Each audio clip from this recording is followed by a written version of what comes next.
وأهل المغفرة اعوذ باللہ من الشیطان الرجیم بسم اللہ الرحمن الرحیم فاقرؤوا ما تیسر من القرآن صدق اللہ العظیم۔ سلسلہ عالیہ نقشبندیہ میں بیعت ہونے کے بعد اس راستے میں ترقی کرنے کے لیے کچھ اصول و ضوابط پہ ہماری بات چل رہی تھی۔ 3 اصول ہمارے بزرگوں نے لکھے، ذکر، اتباع سنت، رابطہ شیخ، اور ذکر میں قلبی ذکر بھی ہے اور زبانی ذکر بھی ہے۔ زبانی ذکر میں استغفار کی تسبیح، درود شریف کی تسبیح، تیسرے کلمے کی تسبیح، کلمہ طیبہ کی تسبیح، یہاں تک ہم بات کر چکے۔ اس کے بعد زبانی ذکر میں قرآن مجید کی تلاوت ہے۔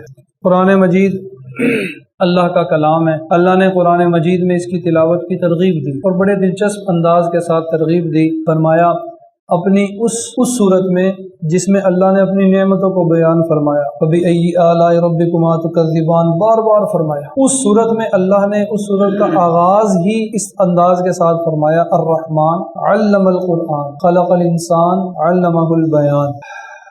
ہماری زندگی میں مشاہدہ ہے کہ بچہ پیدا ہوا، پیدا ہونے کے بعد اس نے زبان سے کچھ بولنا سیکھا، جب وہ بولنا سیکھتا ہے پھر اسے لے جایا جاتا ہے قاری صاحب کے پاس کہ جی اب اس کو قرآن مجید پڑھاؤ، پھر اسے قرآن پاک پڑھایا جاتا ہے۔ یعنی پہلے تخلیق ہے، پھر بیان ہے، بولنا سیکھنا ہے، اس کے بعد قرآن ہے۔ پہلے تخلیق، پھر بیان، پھر قرآن، یہ ترتیب ہے ہم جو دیکھتے ہیں۔ ان 4 آیتوں میں اللہ تعالیٰ نے عجیب انداز اختیار فرمایا، الرحمن علم القرآن خلق الانسان علمہ البیان۔ یعنی ہونا یہ چاہیے تھا، جو ترتیب ہم دیکھتے ہیں اس ترتیب کے مطابق یوں ہونا چاہیے تھا، الرحمن اللہ رحمان ہے، خلق الانسان اللہ نے انسان کو پیدا کیا، علمہ البیان اسے بولنا سکھایا، علم القرآن چوتھے نمبر پہ قرآن، اس آیت کو چوتھے نمبر پہ ہونا چاہیے تھا جو ہم ترتیب دیکھتے ہیں۔ پہلے تخلیق ہے، پھر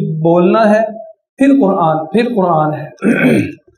لیکن اس آیت میں اللہ تعالیٰ نے، اس صورت میں اللہ تعالیٰ نے ترتیب بدلی۔ اللہ نے فرمایا الرحمن اللہ بڑا مہربان ہے، علم القرآن اللہ نے قرآن سکھایا، پھر فرمایا خلق الانسان انسان کو پیدا کیا، اس کے بعد فرمایا علمہ البیان اسے بولنا سکھایا۔ تو ترتیب ہماری یہ ہے، تخلیق، بیان، قرآن، اور اللہ نے جو ترتیب اختیار کی وہ یہ ہے، قرآن، تخلیق اور پھر بیان۔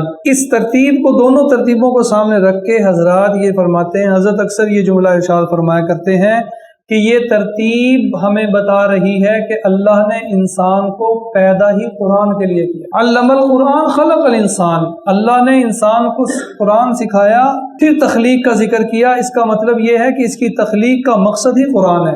جس کتاب کو پڑھنے کے لیے اللہ نے ہمیں پیدا فرمایا، اتنے افسوس کی بات ہے کہ ہم اسی کو نہیں پڑھتے، ہماری طرف توجہ ہی نہیں جاتی۔ کتنا عرصہ گزر جاتا ہے قرآن مجید کی طرف توجہ کیے ہوئے۔ رمضان قرآن کا مہینہ ہے، ہم ذرا اپنے اندر جھانک کے دیکھ لیں کہ ہم رمضان میں کتنی تلاوت کر رہے ہیں۔ کیا ہماری تلاوت رمضان مبارک کے شایان شان ہے؟ یہ قرآن کا مہینہ ہے، ہمیں تو قرآن مجید کے بغیر قرار ہی نہیں آنا چاہیے، لیکن کیا کریں، سستی ہے، غفلت ہے، قرآن کی طرف توجہ نہیں۔ ہمارے گھروں میں قرآن رہتا ہے، بند رہتا ہے، کھلتا ہی مہینوں گزر جاتے ہیں، کھولا ہی نہیں جاتا۔ ایک کلپ ایک نظر سے گزرا، ایک چھوٹی سی بچی کمرے میں داخل ہو کے قرآن مجید اتار کے اس کو کھول کے جزدان اور اس میں اپنی کوئی چیز، کوئی پیسے، کچھ رقم رکھ رہی تھی، اس کو بند کر کے جزدان لپیٹ رہی تھی، تو گھر کا ایک بڑا آ کے کہنے لگا، بیٹا یہ کیا کر رہی ہو؟ کہتی انکل یہ اس میں چھپا رہی ہوں۔ تو کہتا بیٹا اس میں کیوں چھپا رہی ہو؟ تو بڑی معصومیت سے کہتی ہے انکل اسے کوئی بھی نہیں کھولتا، اسے کوئی بھی نہیں کھولتا۔ بچے بڑی باریکی سے مشاہدہ کرتے ہیں، بچوں کے سامنے قرآن مجید نہیں کھولا جاتا تو وہ بھی نہیں کھولیں گے۔ آج اگر ہمیں انہیں قرآن پاک پڑھنے کی عادت نہیں ڈالیں گے تو کل کو ہمارے اس دنیا سے جانے کے بعد ہمیں قرآن پاک پڑھ کے ثواب کون پہنچائے گا؟ اگر انہیں عادت ڈالی جائے گی تو وہ ثواب، وہ بھی پڑھنے والے بنیں گے اور وہ پڑھیں گے تو ثواب پہنچائیں گے، نہیں تو پھر وہ مدرسوں میں ہی فون کریں گے کہ جی کچھ پڑھے ہوئے قرآن پاک دے دو۔ یہ بھی کوئی طریقہ ہے؟ قرآن وہی ہے جو خود پڑھا جائے۔ اللہ نے ہمیں قرآن پڑھنے کے لیے پیدا فرمایا ہے، فرمایا فَاقْرَؤُوا مَا تَيَسَّرَ مِنَ الْقُرْآنِ، جتنا آسان ہو پڑھ لو، ناغہ نہ کرو، ناغے سے بندہ بچے، جتنا آسان ہو پڑھ لو۔